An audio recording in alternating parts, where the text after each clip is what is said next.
This is Rap Son, worshiping the Most High God of Israel alone and carrying on the legacy and teachings of my dear Father and our dear messenger, Rap the News. Shalom, family, or should I say Shabbat Shalom. So today we're doing a bit of an update, a long overdue update on our garden. So as you see here, we started out with some Miracle Grow garden soil, and this was back in May that we started. So it's been a few months and hopefully we'll see some produce soon. So initially we started out with these pots, which we got from the dollar store a while ago, and I would advise do not get pots from the dollar store. They will literally crack and burst on you. Along with the pots, we also got these seedling trays. I think it has like 72 cells in it, and we also filled it with some Miracle Grow soil. And these ones do very well as opposed to the ones that already come with pre-filled soil that you see right here. These are the pellet ones. You water them, they expand, and from my experience, they did not produce good results at all, and they're more expensive than the previous ones I showed you. So stay away, beware, be afraid, be very afraid. We ended up building this around them to keep the rabbits out, to keep the birds out, and to provide them with a little shaded area. So as you can see, we also got the purple collard cuttings there. We planted all different types of seeds. Unfortunately, most of the ones in the picture were planted in those pellet containers, and again, they did not do well. But we're going to try to replant them if the Most High is willing, and hopefully yield some better results. We even got these miniature pots for my daughter. She filled it up herself. You know, she's already grown at one. She's gonna grow her some strawberries.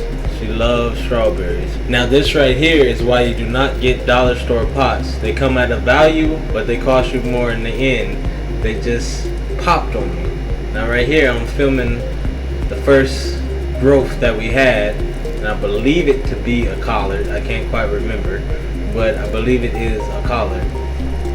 So sometime later, the Most High allowed us to get a few pots. I ended up getting clay pots. I wanted them to last. I didn't want them to break. But the Most High blessed us to be able to repot some of these plants. Look at that. That's just a mess. And all praise to the Most High for everyone who donates. It helps a lot. But all praise to the Most High God for everyone who supports the channel in general. So as you can see, we at least got the collard cuttings into the new pot. That's all we had enough for at that time. Most things in your life you're going to find out is going to be a bit of a struggle or a challenge as a believer. Even if it's just a struggle within, you're struggling with something. If everything came easy, you wouldn't appreciate it as much. The Most High is not looking for somebody who's going to break down. He's looking for somebody who's going to be successful and win through. The same thing as a gardener you are looking for in your crops. Despite whatever's thrown at it, despite whatever difficulty it goes through, it still springs up and shines.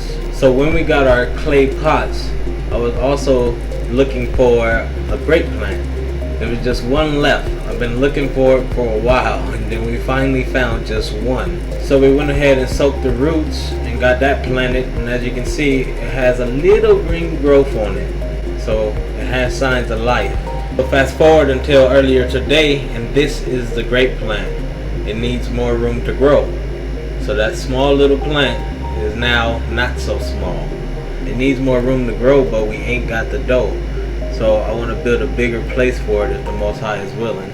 Because as with all the plants, if you just leave it out in the open or it's not secured good enough, then it's going to be gone overnight. There's way too many predators. Speaking of which, they got to our collards and other plants, like the pepper plant, and they just chewed it down so badly. Now the collards, I'm not too worried about. I mean, they ate the leaves, which, I mean, you have to pick the leaves and everything to eat the collards anyways. But it should just grow back if the Most High is willing. But today the Most High God blessed us to be able to get some organic natural pesticide to go ahead and spread just these fat caterpillars that just eating all of our crops. Just tearing them up. It done got rid of two completely, but it's like a group of them. And again, all praise to the Most High God for your donations and your help. It helps us really get through a pinch. And lastly, we moved the tomatoes, the corn, a couple of the lemongrass, and a couple of the pepper plants to this open area, and I'm hoping that it's secure enough that nothing gets in there and, like I said, devour it overnight. Now, one thing with these, they need a new pot, a bigger, deeper pot, because the roots are already growing through the bottom of these. Now, it's being grown in a pot for a reason. I know some people may be thinking, why are you growing corn in a pot? And why are you growing grape in a pot? Why don't you just put them in the ground and let them just go? But the idea is to try to keep them mobile, because we are considering selling our house and moving to a more remote rural location to where you don't see neighbors whatsoever. Because in the collapse, when they see your land all built up and well-to-do, you got your crops, you got your animals, you got water storage, everything, they're coming to take. Survival of the fittest, anarchy. The less we have to deal with, the better. Shabbat Shalom, family. This is Rap Son.